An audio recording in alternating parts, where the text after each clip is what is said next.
Decision 2020. The votes are in, and now it's nearly time to see the first results. 36 people want to be governor of Washington State. The state can't just keep taxing the citizens. We're taxed way too much right now. We have had millions of dollars stolen from our government, and no one gets fired. And they are the party of lower taxes, more limited government. I mean, that fits my value system a heck of a lot more than the Democratic Party. Will Jay Inslee advance, and who will he face in November? All eyes are on the 8th Congressional District, from the east side to Ellensburg, considered a battleground race. It's a challenge running in a COVID-19 world. That said, we are seeing incredible response. Over the past year and a half, people have noticed that I've had 52 town halls. Democrat Kim Schreier seeking a second term in a seat once held by a popular Republican. And a look ahead to the biggest race of the general election, the President Trump-Joe Biden matchup, and how the political battle could affect races here at home. This is a King 5 special presentation. Here's your host, Chris Daniels. And good evening from election headquarters here at King 5 News in Seattle. The ballot drop boxes are now closed, and we are minutes away from seeing the first returns in this 2020 Washington State primary. Thank you for joining us. I'm Chris Daniels. There are several key races that we are following this evening. The race for governor is the marquee event. 36 candidates filed, including Governor Jay Inslee, who is seeking a third term. Question tonight, did Tim Eyman resonate with Republicans? And what about the rest of the field? We are about to find out. Other state offices, including Lieutenant Governor Cyrus Habib, is stepping down, leaving the door wide open for that position. Secretary of State Kim Eyman is one of the few Republicans holding a major state office. She hopes to advance to the general election tonight. All 10 congressional districts are on the ballot across the state. 9 incumbents are seeking re-election, with Representative Denny Heck, the sole congressman, eyeing a new future. The 8th district on the east side is getting some attention as well tonight, as Republicans target a seat held by the freshman representative, Kim Schreier, who will be the new Pierce County Sheriff. Paul Pastor led the department for some 20 years, and 4 candidates want his job tonight. And voters will narrow the field in dozens of state legislative races, deciding who's in and who's out for the general election. And that is the key point tonight. Remember, the top 2 primary is exactly that. Voters will decide the top 2 candidates that will advance to the general election November 3rd. For the candidates, it's all about surviving this round and moving on. For the voters, it's about seeing democracy in action and political framework for the local, state, and federal races. We'll break in with results as soon as those numbers arrive, again, any minute. But right now, let's bring in our King 5 News political analyst. Scott McClellan served as White House press secretary under President George W. Bush and is currently the vice president of student affairs at Seattle University. Ron Sims served as King County executive and also as the deputy secretary of the Housing and Urban Development Department during the Obama administration. Thank you both for joining us tonight. It's great to be here. Let's first begin with the governor's race. Those numbers we're expecting any minute now. Jay Inslee running for a third term, one of the 36 candidates on the ballot. Scott, let's begin with you. What are you looking for with the governor's race tonight, the big one? Well, I want to see if there is a Republican candidate that kind of stands out from the rest of the crowd. With 4 kind of four competitive Republicans in the race running against each other, low name ID for each of them overall, who is going to stand out and be the challenger to Governor Inslee. But you're going up against a governor who right now has pretty popular numbers coming into his re-election, going for a third term, the first governor since Governor Evans to try to get that third term. And if Inslee finishes above 50%, how far above 50% does he finish tonight? That, again, is another mark that I'm looking at. That would show pretty strong moving into his chance for a third term. And so those are some of the things I'm looking at, because the Trump impact in this race, the Trump factor, if you will, is stronger at the top of the ticket than anywhere else. And right now, we know from our King 5 Survey USA poll last week that Donald Trump's disapproval ratings far exceed his approval ratings in the state of Washington, probably more so than most other states, Democratic states that is, in terms of that disapproval, a 44% gap. And so, we'll see if a Republican emerges. Is it close between those 3 or 4 Republican candidates that are more competitive than the rest? Or is there one Republican that emerges with a significant bit of a lead compared to the rest that might give them a little bit of momentum heading into a very uphill battle to try to unseat Governor Inslee? Ron, one of the things we saw in the exclusive King 5 statewide poll of voters is that of these Republican candidates, it may only take 10 to 15% to advance to the general election. What are you looking for tonight?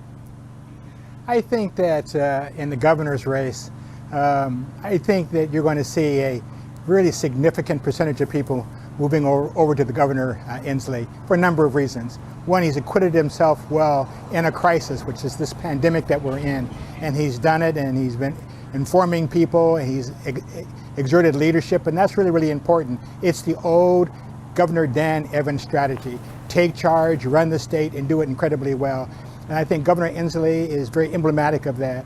So I don't know which Republican is going to get the numbers to be number 2, but I would not want to be a Republican in a race against Governor Jay Inslee. And Ron, as you're talking, the first numbers have come in from King County. What the folks at home are seeing on their screen right now, again, King County numbers, and Jay Inslee has 70% of the vote, 70.4% of the vote on this primary night. Joshua Freed, the former Bothell mayor, at 6.5% with a little over 23,000 votes. Tim Eyman, below 5% at 4.8%. I think it's well documented he is not popular in King County amongst especially elected officials and the political parties. And then Loren Culp, who is the police chief in small Republic, Washington, a town of just 1,100 people. He has 4.7% of the vote, a significant margin in just King County. Again, King County numbers only. Ron, what's your first take as you hear Jay Inslee getting a very strong majority of the vote tonight? I am not surprised by the majority. I am stunned by the how significant it was. I mean, those numbers I have never heard of before anybody doing that. I mean, those were stunning numbers. But I never felt that Governor Inslee was in trouble. I thought it was going to be a tidal wave, and we're seeing that tidal wave. He has done so many things very well in a crisis. And that's how you're measured when you are in an executive position. And he's done it calmly and persuasively, and he's done it in a way that makes sense to people. So I join the thousands of others that voted for him, because you don't see this kind of stunning work done by elected officials. It's easier to hide, it's easier to blame. He put it all on his shoulders and said, I will sink or swim with this, with the most difficult challenge that a generation's been affected by, and he has acquitted himself marvelously. Scott, what do you think the state's most populous county going very heavily towards Inslee tonight? Yeah, it's a little surprising with how high that number is. It's not surprising that he has that significant of a margin. And I think the other surprising aspect of this is just how low those Republican candidates are polling. There has not been a standout Republican candidate to emerge in this race, one that could really challenge Governor Inslee, who is popular at this point, and running in a presidential election year when the president is not in a strong position, in fact is in the state of Washington, very strong disapproval, and then people feel that the country is moving in the wrong direction by large margins.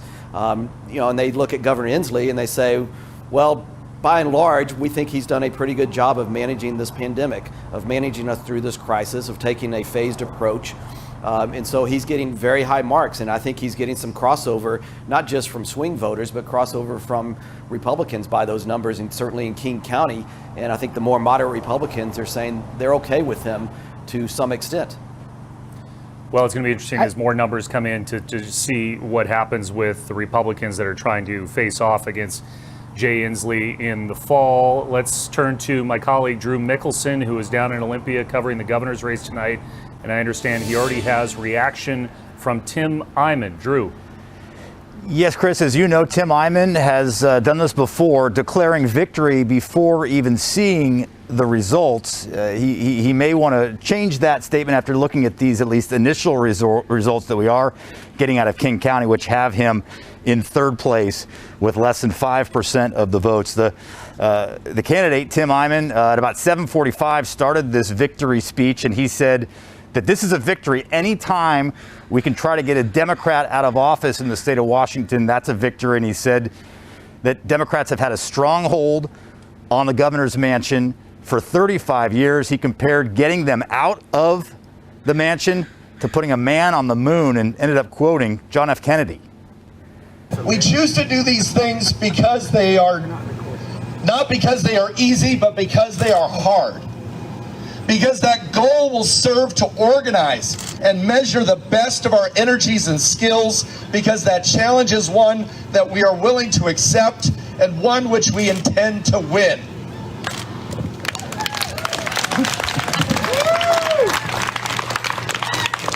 And that, for me, is ending 35 years of rule by the Democrats of the governor's mansion. Eyman said he has, quote, done everything I could to get Jay Inslee out of office, and he hopes to be on that ballot come November. Chris, back to you. Drew, thank you. And one of the things that's interesting about this primary election night is because of the mandates in place, there aren't a lot of parties. A lot of the candidates are choosing to stay home. The parties, both Republican and Democrat, they're not doing any big gala. There is one party, though, that we know of, and that is over in Leavenworth. Candidate Loren Culp has invited people to a bit of a festival with live music, and my colleague Kayla Lafferty is there live. Kayla. And it really, truly does feel like a festival. I'll step right out of the way so you can see what's going on. We've got live music, a lot of people here. We talked to several people that actually drove some great distances to be here to show their support for Loren Culp, but also to kind of protest some of the mandates from Governor Inslee. And Plain, actually near Leavenworth, where this rally is still in a modified phase 1 of the governor's phased approach to reopening the state, meaning no gatherings larger than 5 people and face coverings are supposed to be required.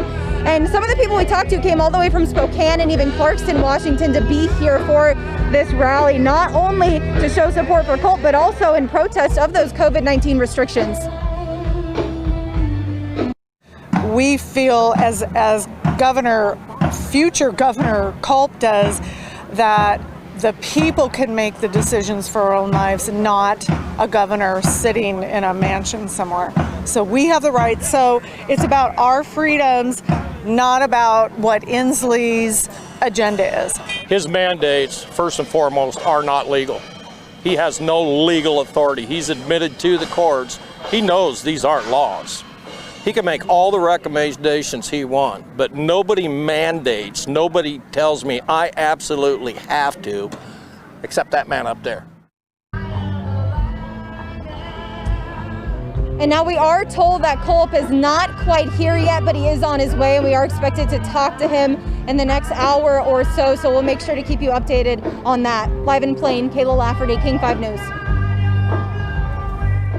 Kayla, we'll keep an eye on that. Thank you. Let's talk about some of the other numbers in the other races. Lieutenant Governor, there are a lot of people watching this tonight, as well as Denny Heck retired from Congress in the 10th Congressional District, and then about a month later decided, with the retirement of Cyrus Habib, who left that post to become a priest, that he would then run for Lieutenant Governor. And you see the first numbers that we have in right now has Heck up by just a few percentage points. Marco Leas, who's another Democrat, again, the top two could go through to November regardless of party. He is right now sitting at 29%. Ann Davison Sattler of Seattle, who was a Democrat, switched over to the Republican Party. She is once ran for Seattle City Council. She's right now sitting in at third. And then with the Secretary of State's race, again, these are the first numbers, and I believe these are numbers from King County, so we have to put this into that proper perspective. I'm told Snohomish County is also part of this number that you see on the screen. Secretary of State Kim Eyman right now is down, and down big, to Gail Tarleton, who is a Seattle politician, a state representative, a former Port of Seattle commissioner. Kim Eyman, the incumbent, she's been elected twice, back in 2012, 2016. She is one of the highest ranking Republicans to hold state office on the West Coast. And right now, with these initial numbers, she is down by 22 points to Gail Tarleton. That is a number that we have talked about in advance, Ron Sims and Scott McClellan, about the so-called Trump effect and the impact of his disapproval ratings here in Washington State. Scott, you were talking about this off the top. What does that Secretary of State's race, as it stands right now, mean to you? Well, it's early in the night, right? And it's early in the election returns, which we'll still see coming in over the next few days. But it's not a great sign. It just shows the kind of challenge that she's going to face come November with Trump at the top of the ticket. And she's got to continue to run her race on her terms with her message and her record. That is Kim Eyman, the incumbent Secretary of State, the lone Republican statewide office holder, if she is going to get reelected to that third term. I'd be interested to see how those numbers compare in those same areas to 4 years ago and see how she is running compared to that. I suspect it's a wider margin in those areas that have come in already from where it was 4 years ago. And I think that is a direct reflection of the Trump factor. But it's also a reflection that she's running against Representative Tarleton from Seattle. And so these early numbers might be reflective of coming in from areas where we know she's going to be stronger, but stronger because that's where she holds office. Yeah, that's about a 78,000 vote gap right now. And again, the top two advanced to November. To answer your question, Scott, back in 2012, Kim Eyman had a narrow victory in that race. It was a narrow again in 2016 in the primary, and then she defeated Tina Podlodowski by about 7 or 8 points in the general. So this is already shaping up to be a different race. Ron Sims, what do you think? Well, I agree. What we're looking at, though, and we should understand it, we're looking at the impact of the President of the United States on the Republican Party. So it's really difficult, even with good Republican candidates, for them to shake the dust off or whatever else you want to, the rocks or the baggage that they're going to be perceived to be carrying because of the president. And I think that as we begin to look throughout the rest of this evening at numbers, I think we're going to find that the Trump impact in the state is very significant and will be a setback to many of the Republican candidates, irrespective of their qualifications. It's going to hurt them. Yeah, and I think it's also going to be interesting as Seattle politicians that are thinking about running for another office in the future, as these numbers continue to come out over the next few days, what they think about their future plans. I mean, this is obviously a strong showing for a Seattle politician tonight. Let's look at the 8th district, which is the east side of King and Pierce counties, the Plateaus, Sammamish, Issaquah, also central Washington. And you see Kim Schreier, she had a slugfest 2 years ago with Dino Rossi to win her first term. She's running for re-election. And right now, Kim Schreier has 52.6% of the vote in the 8th congressional district. Jesse Jensen, who is a newcomer, the only real candidate that raised any money outside of Schreier, he's at 16%. And that is just a narrow margin over another Republican, Keith Swank. And the numbers just changed again. 45.6% for Kim Schreier and 17.6% for Jesse Jensen, 17.2% for Keith Swank, who has not spent much money in that district. So as far as the Republican who will go against Kim Schreier in the fall, that looks like it is a toss-up right now. That's one of the stories, as well as that's a tremendous gap between the incumbent Democrat and any Republican that is running a far different race. It seems like shaping up compared to just a couple of years ago. My colleague Britt Moore is in the 8th district. Britt, what do you have? Yeah, Chris, we know 2 years ago this district turned blue for the first time since it was created. So tonight we're watching to see if we get any indication come November if this district will stay blue or will be flipped red. Looking at those results that you just broke down, the incumbent Democrat Kim Schreier leading with 53% of the vote, so far. Republican Jesse Jensen pulling in that 16%. And then interesting, Republican Keith Swank close behind Jensen with 14%. Now, we know the 8th district seat could help gauge the political climate here in Washington. The incumbent Kim Schreier faces 7 challengers tonight.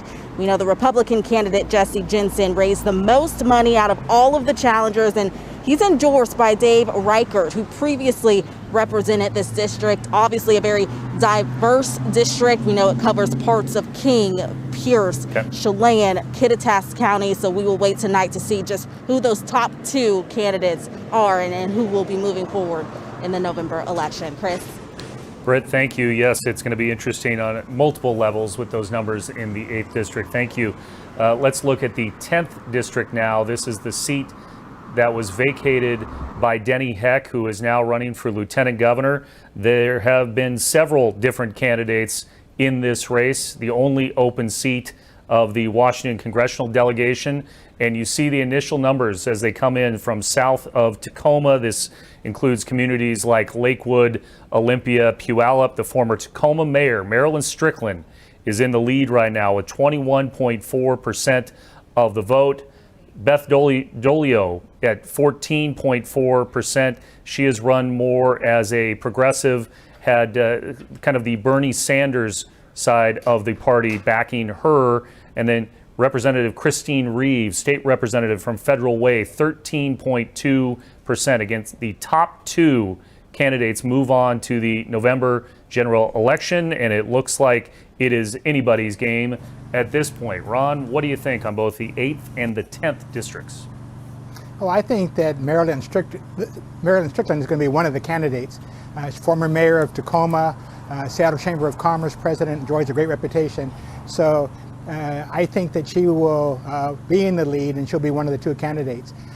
When it comes to the other districts that are in play, I think what we're beginning to see, we were talking about earlier about the east side of King County, and what I was looking and saying, wow, you know, that is full of techies. And if you look at the average age and family size, you're beginning to realize you find people who are doing technology work for a lot of firms. They're homeowners, and they have kids, which it tends to be a very good district for Democrats. So we're going to have a Democratic night. I think the numbers will continue to look good for us. The demographics in the state are looking very good for us, and the political tides at this time are looking very good for us. Scott, again on the 8th district, it looks like a couple of stories developing. Kim Schreier looking to be in pretty good shape. The Republican challenger doesn't look like we're going to know who that might be tonight, but there appears to be a pretty significant gap between Schreier and the Republicans. What do you make of the 8th and the 10th?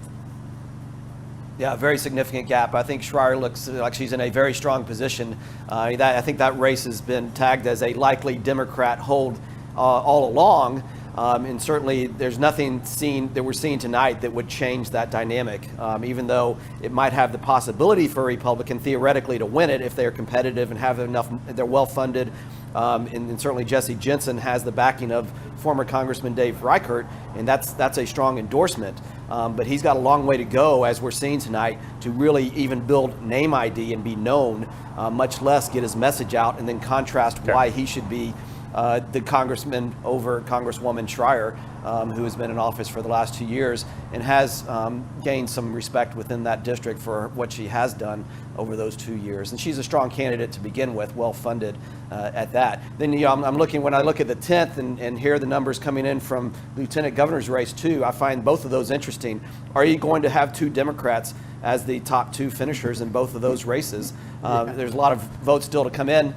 But the early returns say that that's a possibility, a very real possibility from what I'm hearing.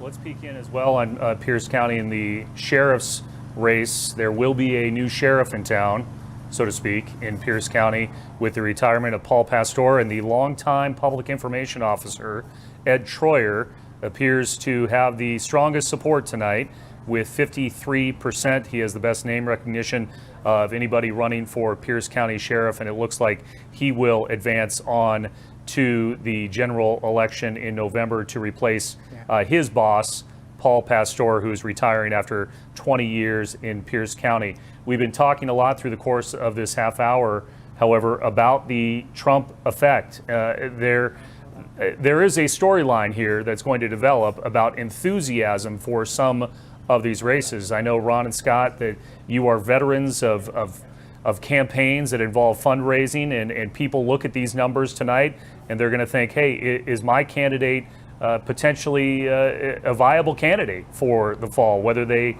advance or not? And if there is a big gap between their opponent, for instance, the Secretary of State's race as it stands right now, will somebody want to open up their wallet to support their candidate? So how do numbers like this on a primary night factor into fundraising for the sprint, the 3 months before the general election, Scott?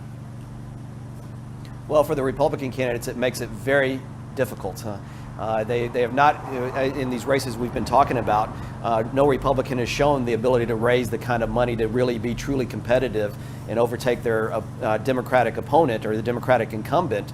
And tonight, they're showing they still have a very long way to go. So why would those traditional Republican donors want to open up their pocketbooks and fund those campaigns if they don't think they have a real shot of winning? And so how do you try to persuade them, hey, I have a chance of winning? Well, tonight makes it that much more difficult when they already look at the numbers and they look at the top of the ticket, and you know, how does the Republican Party in the state of Washington become more relevant?